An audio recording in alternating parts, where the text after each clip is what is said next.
So good evening and welcome back to our Parshat webcast.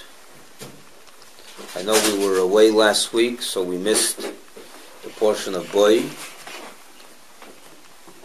But it's great to be back, and this week we will learn the portion of Beshalach. The portion of Beshalach has two main themes in it. One main theme is the story of the splitting of the Red Sea, the Sea of Reeds, that great miracle,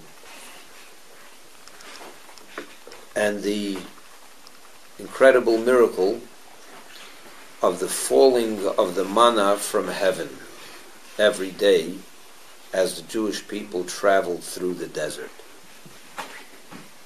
As you know, every morning they were told to go, there will be manna laying out in the fields, and they just had to go out and collect it and bring it into their homes. And Moshe told them that they should each take an omer per head. An omer is a certain measurement, and that's all they need.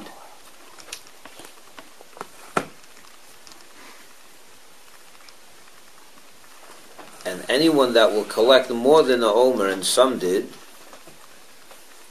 when they came home, it ended up being exactly an omer. It wasn't more. They can fill up more bags and more bags, but when they got home, it ended up being an omer. And the people who are lazy and collected less than an omer, when they came home, they realized that it grew into an omer every day. The manna was an incredibly miraculous, sustaining food. Many miracles happened with the manna. We're told that if they wanted it should taste like rugelach, it tasted like rugelach. They wanted it should taste like stolichnaya, it tasted like stolichnaya. If they wanted it should taste like ice cream, it tasted like ice cream, whatever they wanted. Who would want anything A few else? exceptions. Right. And Same it was nutrition. an incredible thing. It was an incredible thing. No calories. It was the type of food that you took in, but you didn't have to excrete. You didn't have. There was no going to the bathroom when you ate that food. Well, it was all digested. There was nothing. There was no waste. Perfect food. It was perfect food. It was spiritual food. It was almost like spiritual food. I mean, it was a physical substance, but it was more spiritual than physical.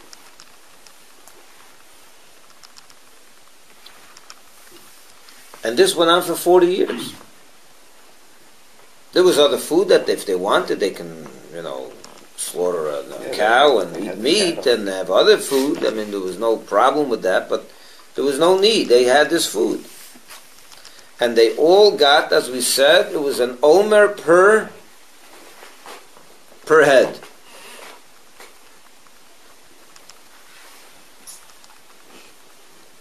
Now, it's interesting that what is the point an omer? What's an omer? How much is an omer, by the way? What, 36 eggs or something? What is it? 43. Not bad. 43 and a fifth. In the end of the portion of the whole story of the manna, there's one verse that says like this. I want to read it to you. And by the way, on Shabbos they didn't have to collect. They got two on Friday. That's why we use 2 challahs every Friday night on Shabbos. When we break bread on Shabbos, we use 2 challahs. Why?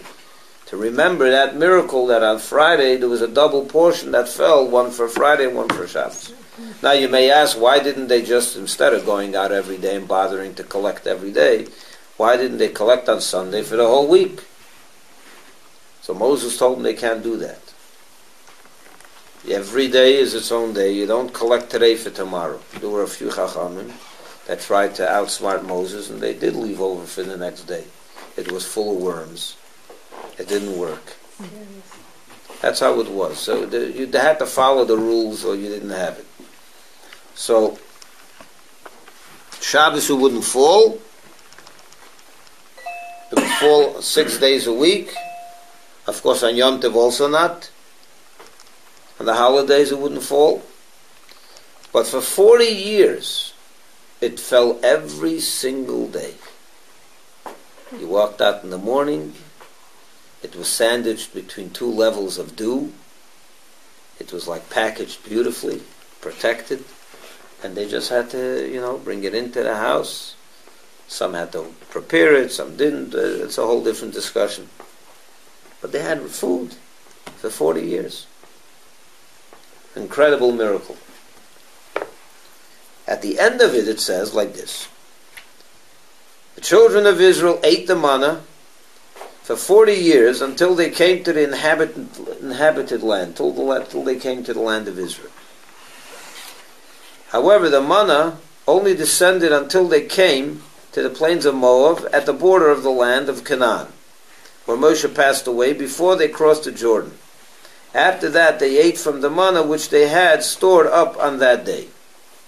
Okay, but to make this long story short, what they did was this went up until they went to the plains of Moab, which was on the other side of the Jordan, just as they were ready to go into Israel. Then they collected a good last portion, and it lasted for a month, till they had enough time when they got into Israel to plant, and they can get some provisions there. Okay, so they went on through the whole 40 years. The last verse says, how much is an omer? An omer is 1/10 of an ephah. Okay. And Rashi tells us it's 43 eggs and a fifth.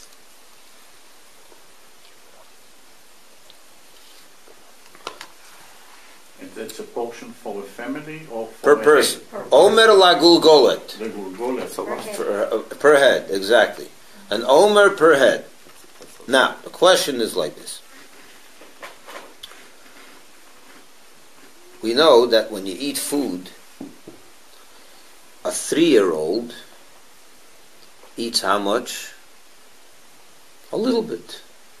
And that's enough to satiate him. An adult needs more to satiate him. A giant needs even more. What does it mean that one omer was the exact measurement of an omer is for the 3-year-old, for the 43-year-old, and for the 8-foot 3-year-old, 8'3" tall person, whatever, the giant? Doesn't make any sense. And it says clearly, if a little kid went out and he collected a little bit, filled up a hand and came back in, it grew into a whole omer. If Eid Melech HaBashan, the great giant, collected, a whole suitcase full, it would reduce to an omer. That means the 3-year-old and Eid Melech HaBashan are each eating the same amount. It doesn't make any sense. If this is supposed to satiate you, it should go according to your needs. What does it mean that the 3-year-old little body is eating the same much as an adult? How is that possible? Now you can say it's possible because it's a miracle, like every other miracle that happened with the manna. It tastes like whatever you want, so it satiates you a little bit. Is enough for a big giant. But you know what's interesting? It doesn't say anywhere in the literature of the Torah that that was a miracle. Doesn't mention that as a miracle. So why is it that an omer was good for everyone?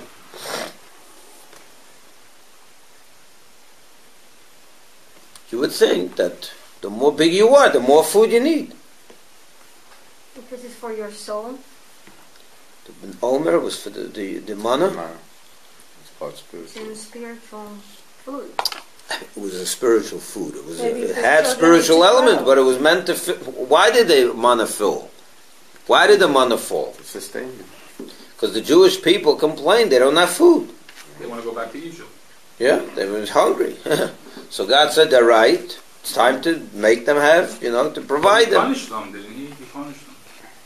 Just say, but this thing He gave them. This He said they're right about the So they bread. don't have fish, right? That's something else. That's much later. But when they asked for food, for bread, they got the bread. He said they're asking a legitimate request, and He gave it to them. So this was not this was not to satiate, as you say, This was not the Torah is spiritual food. When your soul wants to eat, it should learn Torah. That provides food for the soul. But food for the body is physical food. So if your body is big, you need more. If the body is small, you need less. What does it mean that everyone had the same amount on omer? The truth is we find a similar concept with regard to Yom Kippur. Yom Kippur, the fast day of Yom Kippur, you're not allowed to eat. Correct? Mm-hmm. It's forbidden to eat. How much is the prohibition according to the biblical the biblical standpoint? How much are you in? What's considered a violation of Yom Kippur? Even water. No, if you eat over kayetz A what? A kayetz? A kazayis? No, it's a kosevis. A kosevis is like a fig. Right. Size of a fig. Size of a fig. If you eat a half a fig.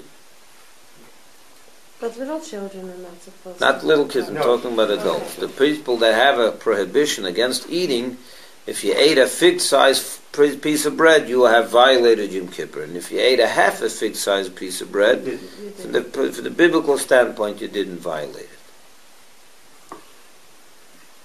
The rabbis, of course, prohibit eating even a crumb. But from the biblical standpoint, it's a fig size. And then the question, why a fig size? So the Talmud says, because a fig size is enough to satiate you. It's a significant snack, let's say. But again, the question is, it's a significant snack maybe for a 13-year-old. But not for or if it's a significant fact for a 30-year-old, then a 13-year-old should be less than a fig. It can't be the same for everyone. So why is it that the same measurement is for everyone? Then the reason is because that's enough to satiate you. If you're saying it has nothing to do with satiation, this is what the Torah said, a fig size and finished. But no, the Talmud says that the reason is, the reason for fig size is because that's a satisfying amount for a human being. But that's not true for all human beings. Big people need more to be satiated. Small people need less. It can't be that for the giant and for the 13-year-old it's the same. You make sense that question? Mm-hmm. How do you understand the Torah today?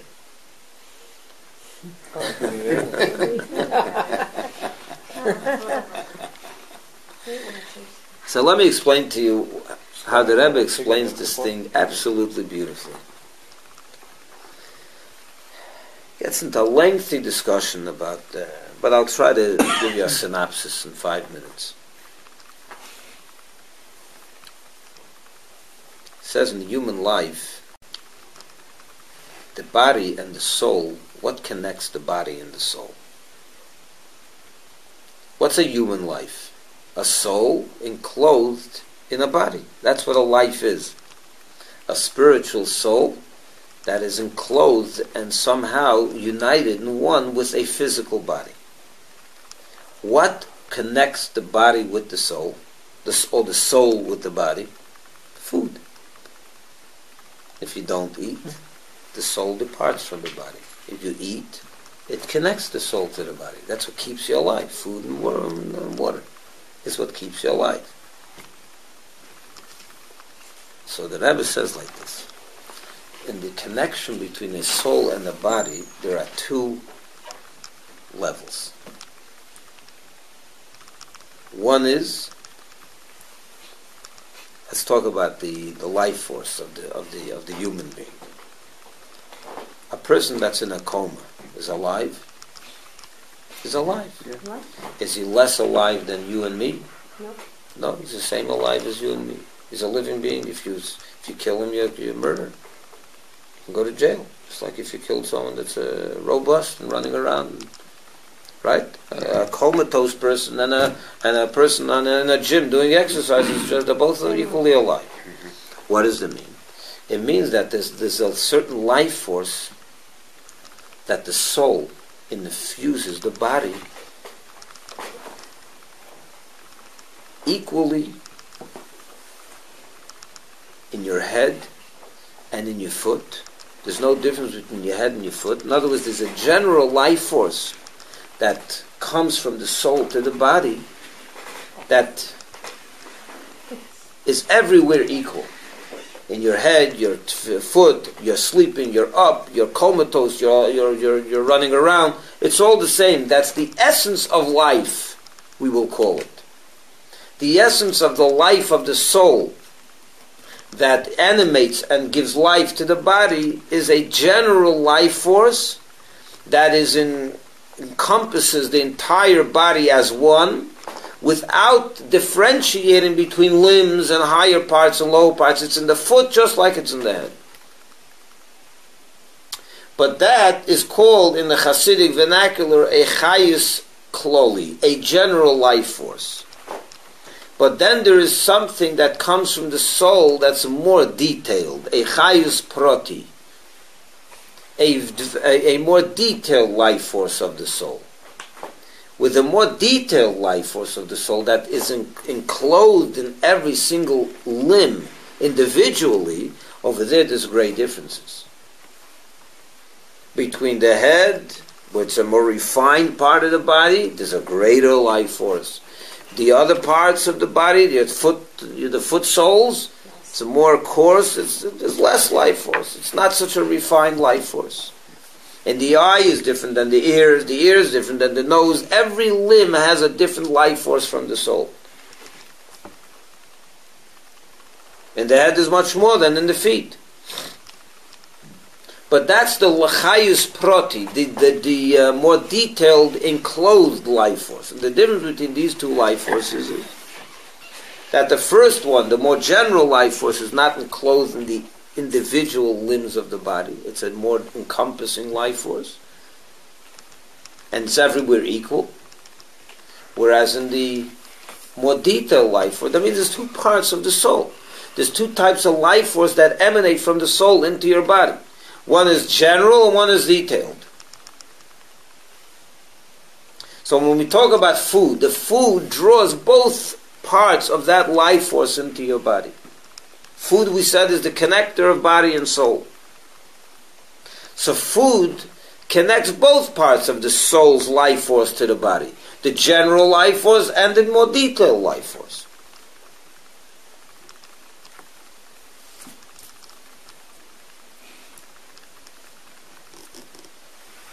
So he says like this. How much food do you need to draw in the general life force into your body? You should be alive. How much do you need? Not much. 43 eggs. An omer. An omer. In the mon was an omer. The same amount for everyone. Because as I said, that life force is not so much, is not so detailed and not so tailored to the different elements, to the different aspects of the body. It's a general life force that keeps you alive. For that, the same amount is true for the child as it is for the adult. So therefore, when it comes to the omer, the mana. The mana, in a way, you were right. The mana was a type of life force that connected body and soul at the highest level. The Rebbe gives the example of a newborn child. The difference between a newborn child when he or she eats and an adult when he or she eats. A newborn child, what does she eat? She nurses.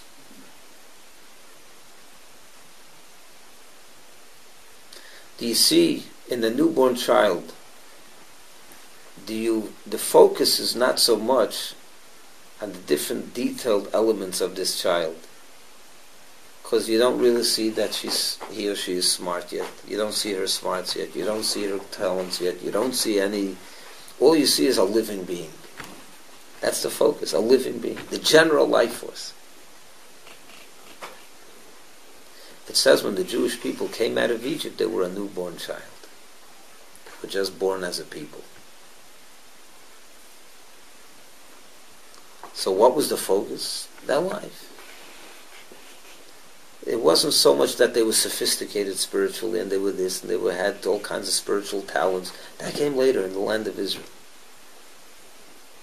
But the first 40 years of their life, when they were just born as the people, like a new baby, God carried them through the desert, cared for them. Their talents and their detailed different differentiations wasn't so apparent. You couldn't differentiate so much. It was like a little baby. What's the emphasis? What's more apparent? The fact that you have a living being. There's a general life force animating this body. And for that, all you need is, you need, for everyone, the same amount. The baby and Eig Melech HaBashan, the greatest giant, what keeps him alive? The same amount of food. That means if you eat every day that amount, you'll live. You'll live forever. Not forever, till you die, but you'll live.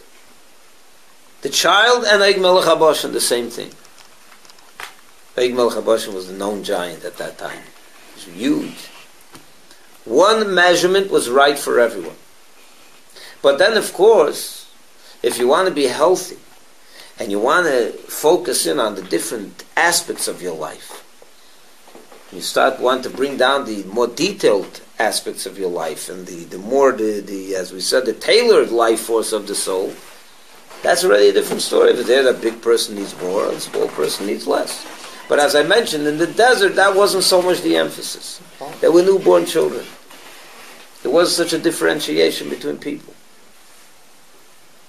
So therefore, on Yom Kippur, when we're talking about what's enough to make a person live, a kaisevis. In the omer, when we talked about the mana, how much was it? It was the same amount for everyone. That answers the question, how could it be the same for everyone? Because we're not talking about the detailed life force, we're talking about the general life force. What does this have to do with all of us? What's the lesson for us?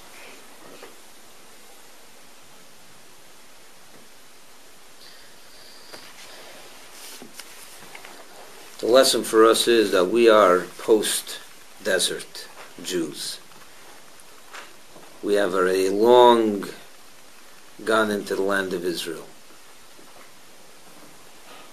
And we cannot rely anymore on the just minimum life force that will connect our soul and our body. It's not enough to be minimal Jews. I'm alive, I'm a Jew. You know, in the life of a Jew, you can say the same thing. There's two aspects to a Jew. In the soul, there's different parts. There's the essence of the soul, and then there's the more revealed, the detailed parts of the soul. The essence of the soul is alive by every Jew. Equally. Every Jew is a Jew. Whether you're a rabbi, you're a scholar, you're a tzaddik, you're not a tzaddik, it doesn't make a difference. You're righteous, you're not so righteous, you're sinful. The essence of a Jew is alive and well by everyone. Is alive. What does it take to keep you alive as a Jew? To keep your soul alive? Believe in Hashem. Other fundamentals. So you can be considered a Jew that's not dead. You can be considered alive. And as I said, the comatose person and the person in the gym doing exercise are both equally alive. You can have the same thing with a Jew. You can have a comatose Jew, someone that never tends to his soul at all, but he's alive. His essence is alive. He's connected to God at some level.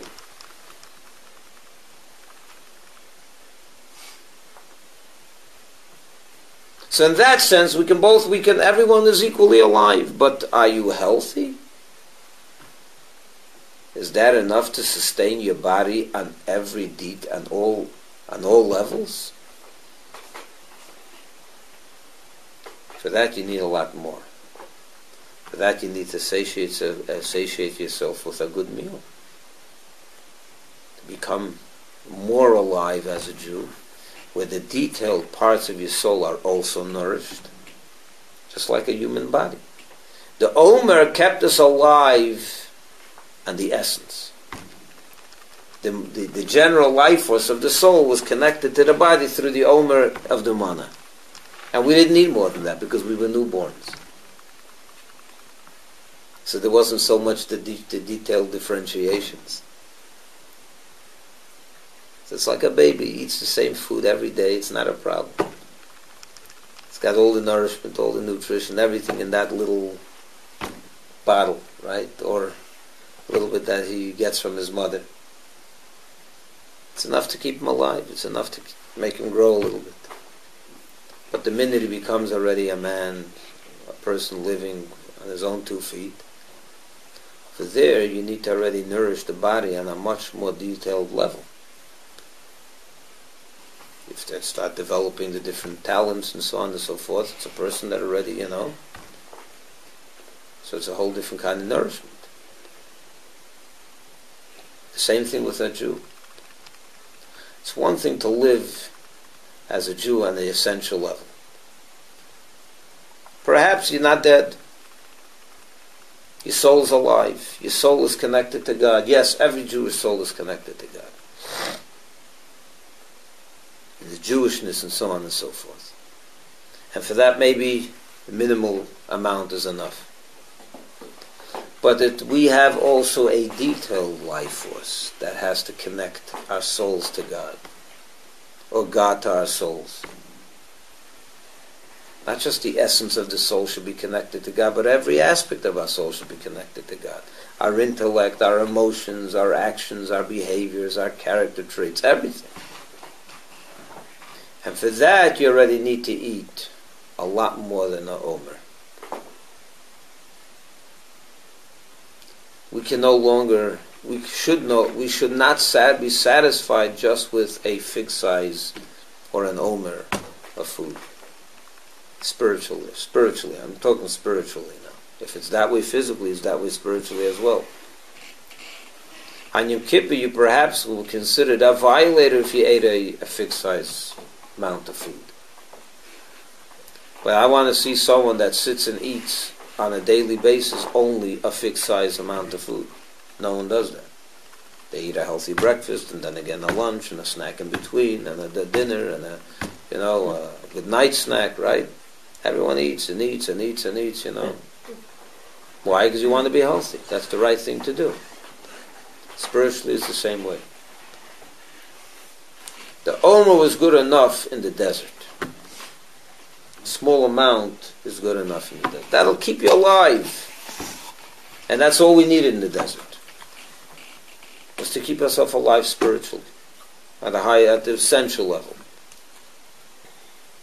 But to keep yourself alive on all levels, to have healthy eyes, healthy ears, healthy nose, healthy heart, healthy mind, healthy everything, there you need already to draw the detailed life force of the soul into your body.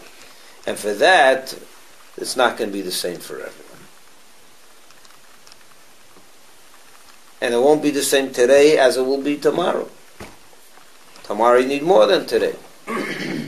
And after that you need more, and then you keep growing, and you keep growing. And that's the real challenge of a Jew, is the detailed life force, not so much the general life force of the soul. The general life force of the soul, okay, service is enough.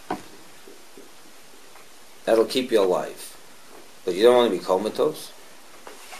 You don't want to be a Jew that's in a coma. So you have to eat healthy.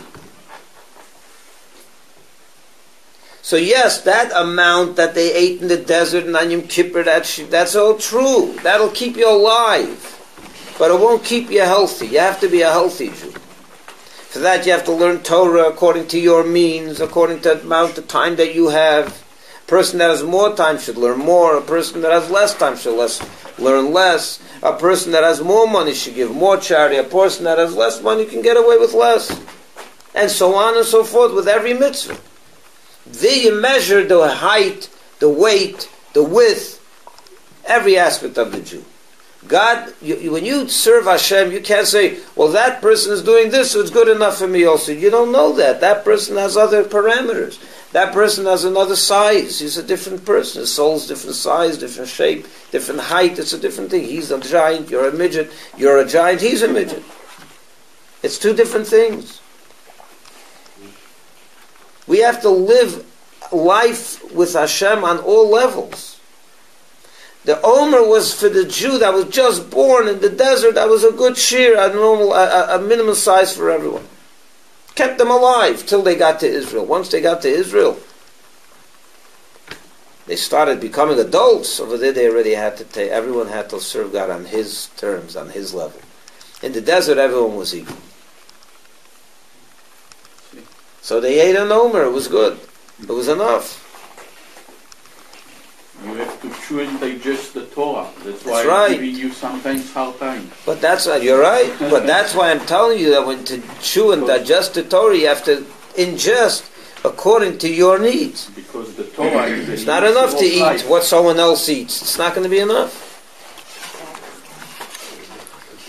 So I want to wish everyone a good night. And if you want, we can stay another few minutes and we'll watch the video. It's a nice video and a very inspirational one. If you have to leave, you can leave, of course. So let's go to the video.